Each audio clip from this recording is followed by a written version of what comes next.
مانے منت مان لی گئی. اب دروازے پر جیسے ہی بچے ٹھیک ہوئے روزہ رکھ لیا گیا, تینوں افراد روزہ. اور دروازے پر روزہ کھولنے کے ٹائم منگتا آ گیا.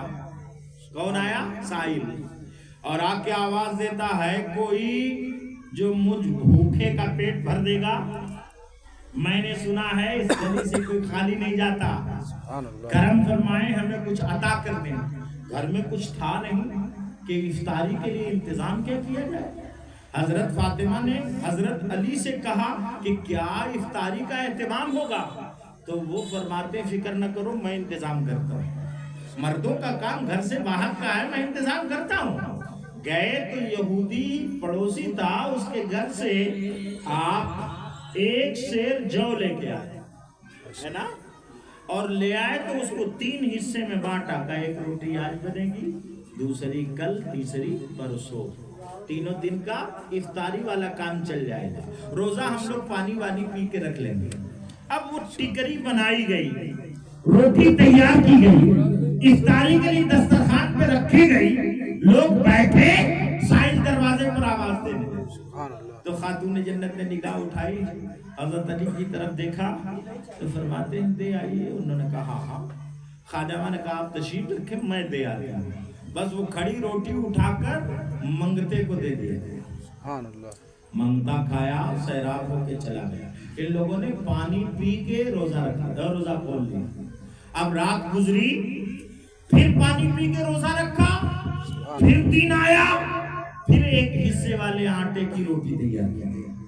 اب پھر انتظار کیا جا رہا ہے کہ اب روزہ کھولنے کا ٹائم ہوگا, تب روزہ کھولنے کا ٹائم ہوگا, تب تک پھر سائل آیا. سائل جیسے ہی آیا آواز دیا ہے کوئی جو مجھ بھوکے کا پیٹ بھرے گا, مجھے کھانا کھلا دے گا.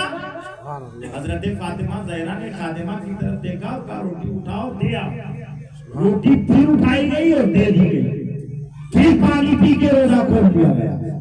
پھر تیسرے دن یہی اہتمام ہوا, تیسرے دن بھی وہ منگتا آ گیا, پھر اسے دے دیا گیا. چوتھے دن وہ منگتا جب روزہ لوگ نہیں تھے تو نہیں آیا, روزہ تو پورا ہو گیا نا. پانی پی کے روزہ رکھا, پانی پی کے روزہ کھولا. حضرت حسین کی امی, حضرت حسین کے ابا نے توجہ کرنا, کوئی یہ نہ سمجھے گا کہ اسلام میں یہ لوگ بڑے غریب تھے. نہیں نہیں نہیں نہیں, غریبی کا کانسیپٹ یہ عیب ہے, عیب. توجہ ہے نا, لوگ امیروں کو عزت دیتے ہیں, غریبوں کو کرسی نہیں دیتے. امیروں کو دولت دیتے ہیں, غریبوں کو نہیں. کہتے بھی ہیں not is source, source is the power بنی. ہاں, یا تو نوٹ سورس ہے یا پھر پاور. اب پاور ہی بنی ہے, اندازہ فرمائیے اور غور کریے. دولت والا ہی عزت دار ہے, غریبوں کو کون پوچھتا ہے. اب نبی رحمت صلی اللہ علیہ وسلم کے دربار سے غریبوں کی ویلیو بتائی گئی. اور خود کا حال یہ ہے کہ گھر میں کھانے پینے کا نہیں ہے. اس کا یہ مطلب نہیں ہے کہ بہت غریب تھے.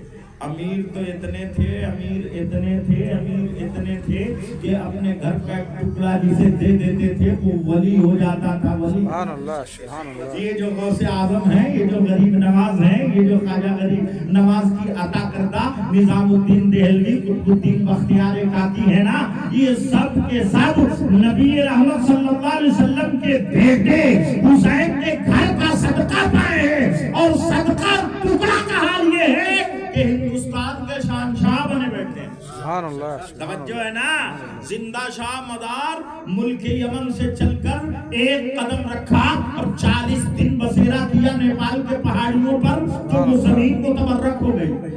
لوگ جمع ہونے لگے, برکتیں حاصل کرنے لگے. کیا ملا تھا؟ دربار علی کا ٹکڑا ملا تھا, ٹکڑا. حضرت علی غریب نہیں تھے, ان کا نعرہ تھا الفقر فخری.